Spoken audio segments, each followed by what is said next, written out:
Ora, muito boa tarde a todas e a todos, como se costuma agora dizer, e se falharmos nisto já é um problema. Uma saudação especial aos sindicatos magistrados do Ministério Público, dando-os parabéns por esta iniciativa, uma saudação especial aos meus companheiros de mesa e uma saudação ainda mais especial a todos os magistrados do Ministério Público e por, enfim, também saudando este dia em que, de certa forma, estamos aqui para dizermos o que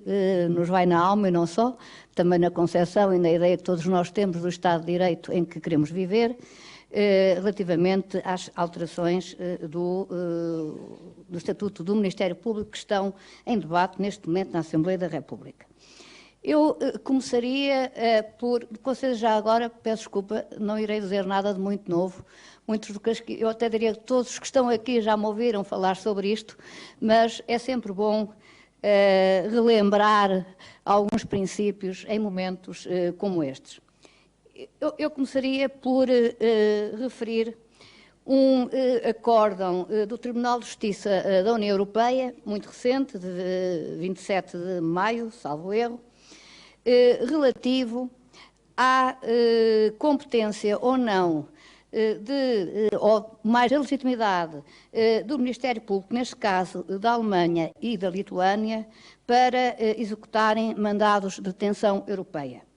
E cuja decisão,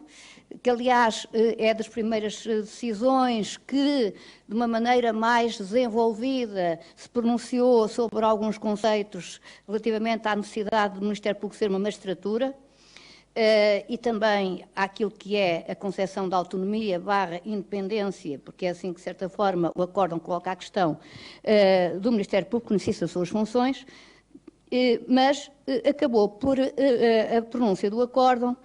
foi no sentido de considerar que os procuradores da Alemanha não eram considerados como autoridade judiciária para efeitos de emissão de mandato de detenção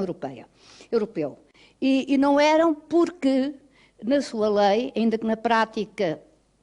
pelo menos todos dizem que isso não acontece, mas no modelo que tem inscrito na lei, há a possibilidade do Governo dar orientações em alguns Estados diretamente, noutros indiretamente, relativamente a processos concretos. E foi isso que levou o Tribunal Europeu de Justiça das Comunidades a considerar que o Ministério Público da Alemanha não podia ser considerado uma autoridade judiciária, porque a autoridade judiciária, designadamente para efeitos de emissão e de execução de mandato de detenção europeu, a autoridade judiciária tem que ser uma entidade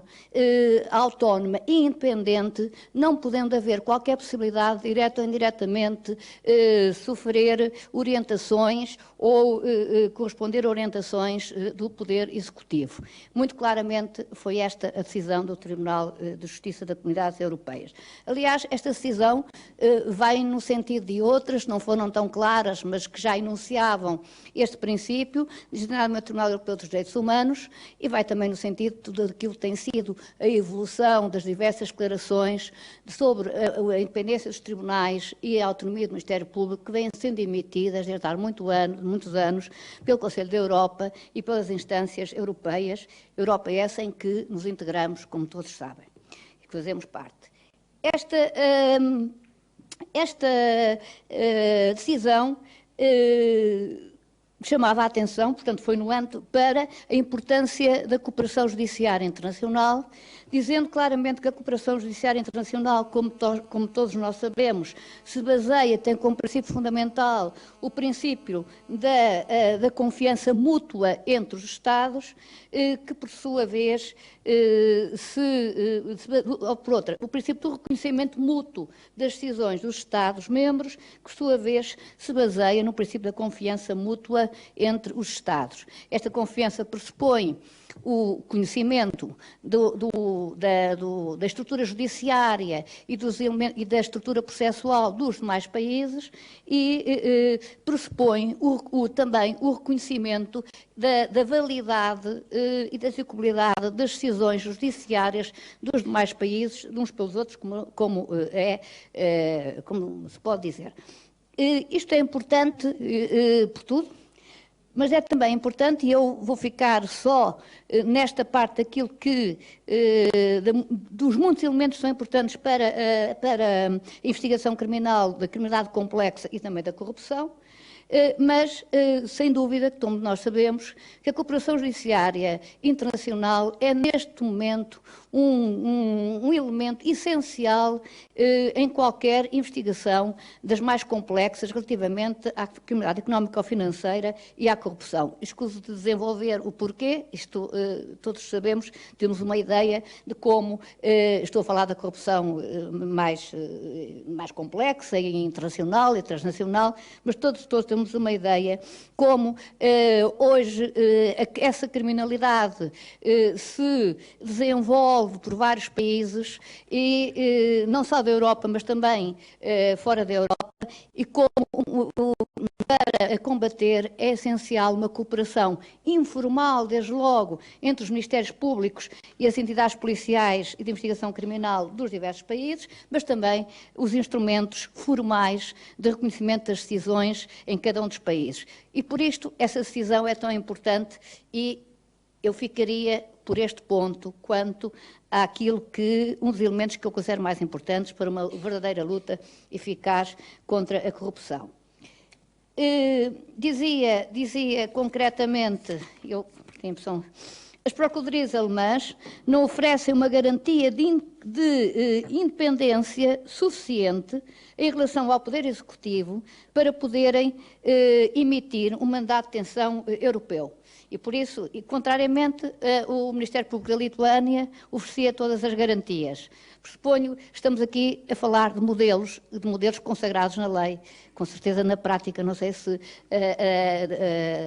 será assim ou não será inversa a execução relativamente do exercício da autonomia dos magistrados, mas, no entanto, aqui o que está em análise é precisamente o modelo. A questão da autonomia do Ministério Público é também, como todos sabem, importante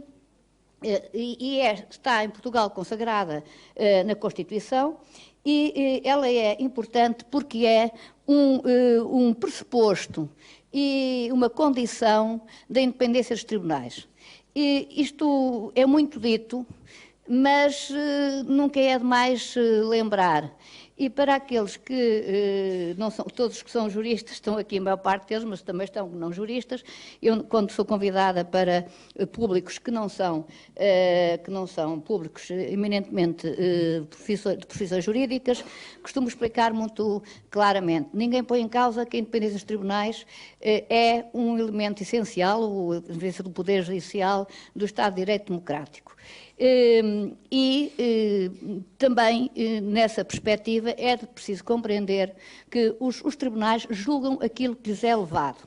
Se relativamente ao exercício da ação penal e ao crime, digamos assim, às investigações criminais, a entidade que tem por função e por competência o exercício da ação penal e a direção da investigação criminal estiver por qualquer forma condicionada, não for fundamentalmente autónoma e mesmo, em alguns casos, em alguns países, independente da possibilidade de interferência direta ou indireta do poder político, se estiver condicionada na sua ação, obviamente condiciona a possibilidade dos tribunais independentes no exercício das suas funções. Isto parece-me muito claro, todos já saberão isso, mas como também, mais uma vez, nunca é demais realçar e acentuar. E a pergunta que se poderá fazer eu não quero também demorar muito tempo, mas como aqueles que me conhecem depois começam a entusiasmar-me e acabo sempre por demorar um pouco mais, mas a pergunta partindo destes elementos, a pergunta que se fará é se a revisão do Estatuto do Ministério Público está em debate e as diversas propostas põem ou podem pôr, de qualquer modo, em causa essa autonomia e, ao pôr em causa essa autonomia, põem ou podem pôr em causa a independência dos tribunais e, ao pôr em causa a independência dos tribunais, põem ou não põem em causa o Estado de Direito Democrático. E é esta pergunta que eu vou tentar responder, porque não responderei a ela integralmente, mas vou aqui deixar algumas linhas de pensamento até para debate quanto a esta matéria. Poderíamos começar pela discutida questão da composição do Conselho Superior do Ministério Público. Afinal, terá assim tanta importância que a composição do Conselho Superior do Ministério Público? E nessa importância será assim tão relevante o facto de ter mais magistrados ou menos magistrados? Eu diria mais. E será que nós devemos colocar a questão em mais ou menos? Estamos aqui a falar em contabilidade? Para mim não, e já vou explicar porquê. Mas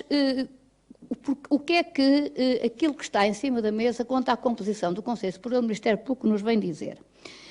Vem-nos dizer, há duas propostas, há a proposta do Governo, portanto há três. A proposta do Governo vai no sentido de manter exatamente aquilo que é a formulação normativa do atual Estatuto do Ministério Público.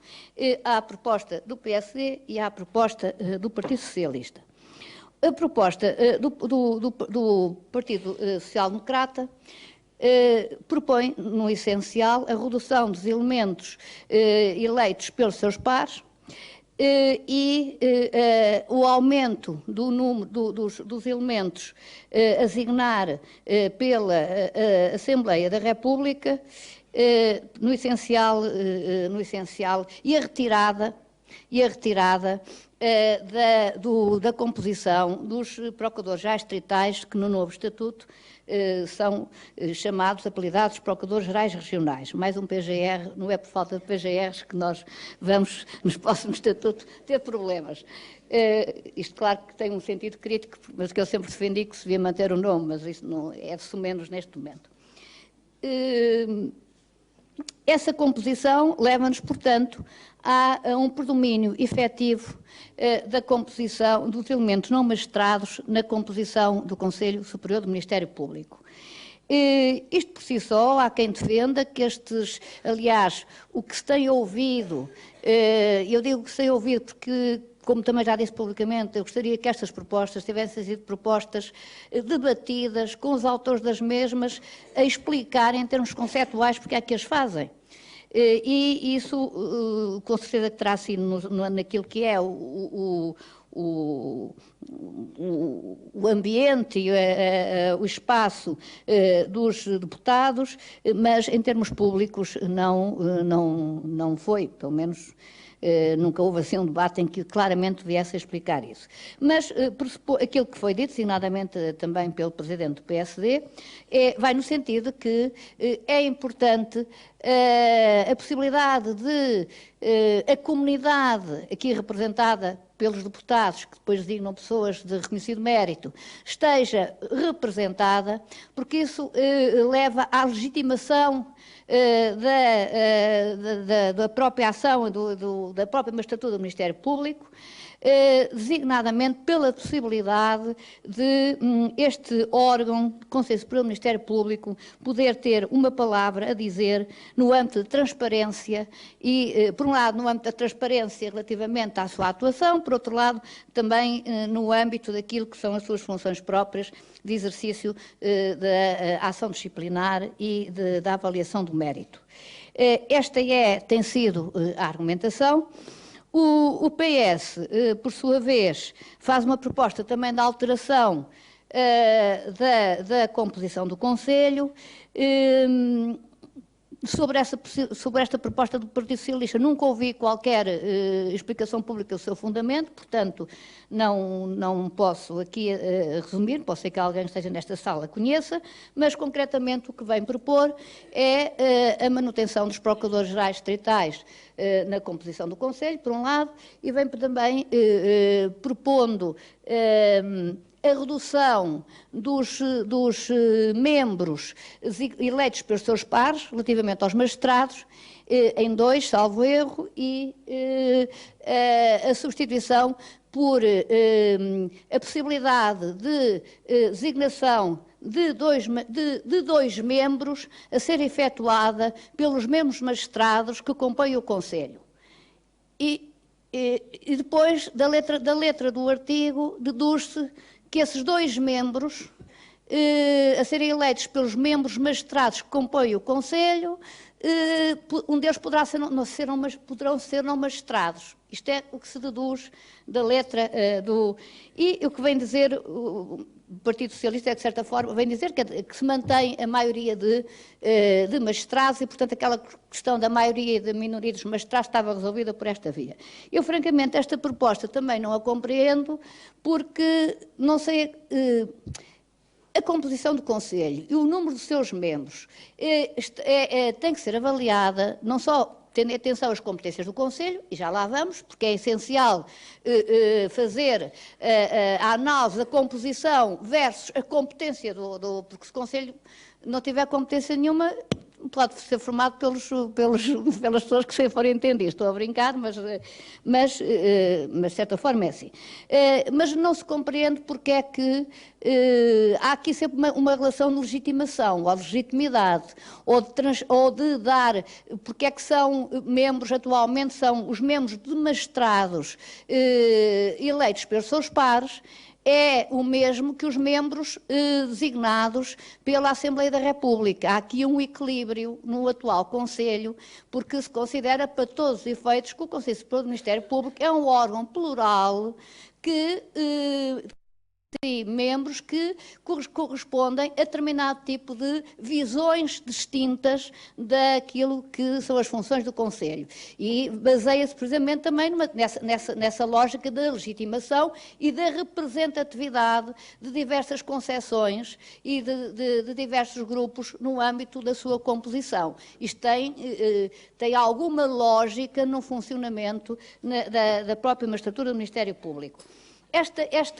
Enquanto que relativamente à proposta do PSD, se da sua análise resulta uma lógica clara, que é diminuir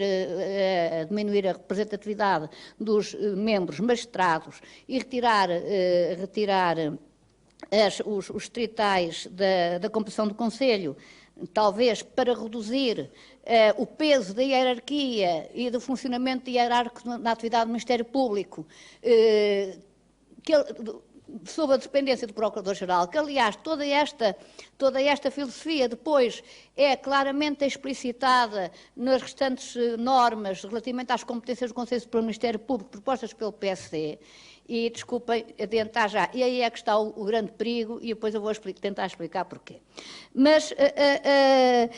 a do Partido Socialista não se consegue perceber de onde é que vem, o que é que representa a eleição por os membros magistrados que compõem o Conselho dos 2 membros a fazerem parte do próprio Conselho. Estão lá em nome de quê, de quem, a representar o quê, que visões, que não se compreende, Pode ser que eu esteja... Pronto, eu não compreendo, por isso, simplesmente, alguém me vai explicar um dia, talvez. Isto dá lugar a todas as especulações. Nós poderemos pensar que haverá aqui a possibilidade de uma proposta que possa servir como proposta de de obtenção de consenso entre os dois grandes partidos relativamente àquilo que será o Estatuto. Uns cedem aqui, os outros cedem ali, e depois, mas isto é uma mera especulação política que nada me permite fazer, além do meu espírito, às vezes, um pouco maquiavélico, mas não quero adiantar e peço-vos que isto é mesmo um comentário à latra que não tem fundamento de ciência nem factual que possa levar a esta especulação. O partido, esta questão do Conselho, desde logo, quando eu digo que não importa ser mais um, ou ser menos um, ou ser mais dois, ou ser menos dois, ou ser mais magistrado ou menos magistrado por si só, importa analisar porquê, porque é que lá estão, em representação de quê, qual é a sua legitimidade, e isso importa depois de perceber para que é que serve o Conselho Superior do Ministério Público, qual é a sua função no âmbito da organização do Ministério Público. Além do mais, a questão da composição tem necessariamente que ser avaliada com a questão das competências do Conselho Superior do Ministério Público. Aí a proposta do PSD, coerente com a perspectiva de defesa, de retirada de competências ao Procurador-Geral como dirigente da atividade do Ministério Público, por um lado, e também ao peso, quase retirada também do peso dos magistrados no âmbito da sua gestão, vem fazer várias propostas de alteração às competências do Conselho. Antes de falarmos nas competências concretas do Conselho, convém também relembrar, ou pelo menos isto é a maneira como eu sempre vi a organização do Ministério Público, há quem não veja assim, mas o Conselho Superior do Ministério Público não é o órgão máximo do Ministério Público. O Conselho Superior do Ministério Público é um órgão que faz parte da Procuradoria-Geral da República e a Procuradoria-Geral da República é que é o órgão máximo do Ministério Público. Quais são as importantes funções do Conselho Superior do Ministério Público? O Conselho Superior do Ministério Público tem funções de avaliação de mérito, ação disciplinar e gestão de quadros. A gestão de quadros traduz-se na movimentação e colocação dos magistrados nos diversos departamentos de acordo com determinado tipo de regras. O Conselho Superior do Ministério Público não tem, por funções, a direção da atividade funcional e hierárquica do Ministério Público. Isso compete ao Procurador-Geral da República. E o nosso modelo foi construído precisamente entre este equilíbrio das funções próprias do Procurador-Geral da República naquilo que é a direção da atividade, e da atividade também processual, funcional e processual do Ministério Público, e nessa medida deve responder por isso, e no exercício da autoridade máxima e hierárquica do Ministério Público é o Procurador-Geral da República, que é quem está no topo da estrutura hierárquica, e as funções do Conselho Superior do Ministério Público são funções da ação disciplinar e da avaliação do mérito e de gestão de quadros. Este equilíbrio é um equilíbrio importante, porque é um equilíbrio que se baseia num princípio de poder e contrapoder saudável, naquilo que é essencial também e que é uma garantia da própria autonomia, na minha perspectiva, neste caso agora da autonomia do funcionamento do Ministério Público e dos próprios magistrados. Porque a entidade que tem a ação disciplinar e que faz a avaliação de mérito é uma entidade plural, com legitimidade externa e também com legitimidade interna que advém dos pares, que é distinta da entidade que tem responsabilidades hierárquicas e competências de hierarquia. E, por sua vez, quem tem as responsabilidades hierárquicas e a competência de hierarquia não tem competências de ação disciplinar e de avaliação do mérito. Este equilíbrio é um equilíbrio extraordinariamente importante a manter, na minha perspectiva,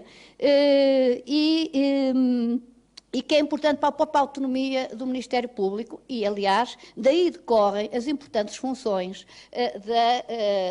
do Conselho Superior do Ministério Público e também daí decorre a importância de ser um órgão plural e com representação e legitimação externa. A legitimação político-institucional do Ministério Público, em termos de organismo, na minha perspectiva, decorre do processo de nomeação do Procurador-Geral da República, que, como todos sabem, também é o resultado de uma legitimação dupla, ou seja, de uma proposta do Governo, que por sua vez é um Governo que decorre de eleições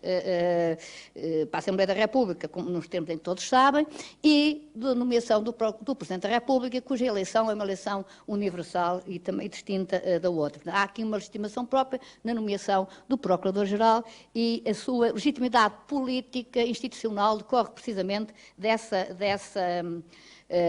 perspectiva. O Conselho, das funções de avaliação de mérito, são funções importantes, são aquelas funções que realmente fiscalizam, avaliam a atividade dos magistrados do ponto de vista do mérito. O nosso modelo está construído também atualmente no pressuposto e aí está a garantia da autonomia de que o Conselho Superior do Ministério Público não pode ter qualquer interferência nos processos concretos, em termos nem direta nem indireta. Por isso, a gestão de quadros é uma gestão de quadros que se faz de acordo com procedimentos pré-determinados, pré-conhecidos, alguns deles em procedimentos concursais, outros por designação dos quadros, e já lá vamos, nomeação por funções de indicação ou não do Procurador-Geral, e já lá vamos qual é a lógica disso. Esta separação é uma separação muito importante. Devo dizer que, como todos sabem também, como eu acho que no funcionamento, digo eu, que é saudável em todas as organizações em que existem situações de equilíbrio entre poderes e contrapoderes, há sempre alguma tensão, mas é uma tensão saudável, não estou a dizer isto com sentido negativo, no exercício das diversas estruturas, neste caso, naquilo que é a atividade do Conselho Superior do Ministério Público e, por vezes, a atividade da função. Até porque há sempre também aquela tentativa de, por qualquer forma, alguns dos seus elementos, a tentativa, por qualquer forma, invadirem, ou por vezes a tentação de invadirem a área de competência da outra entidade, neste caso da Procurador-Geral, naquilo que é essencial. Nunca, isto agora é um testemunho pessoal, estão aqui alguns elementos que fazem parte do Conselho Superior do Ministério Público, poderão, acho que irão confirmar esta parte de que as relações institucionais e, de facto, de efetivo trabalho cotidiano, que durante o tempo em que fui Procuradora-Geral da República tive com o Conselho Superior do Ministério Público, foram sempre relações extremamente saudáveis, com os chamados conflitos saudáveis,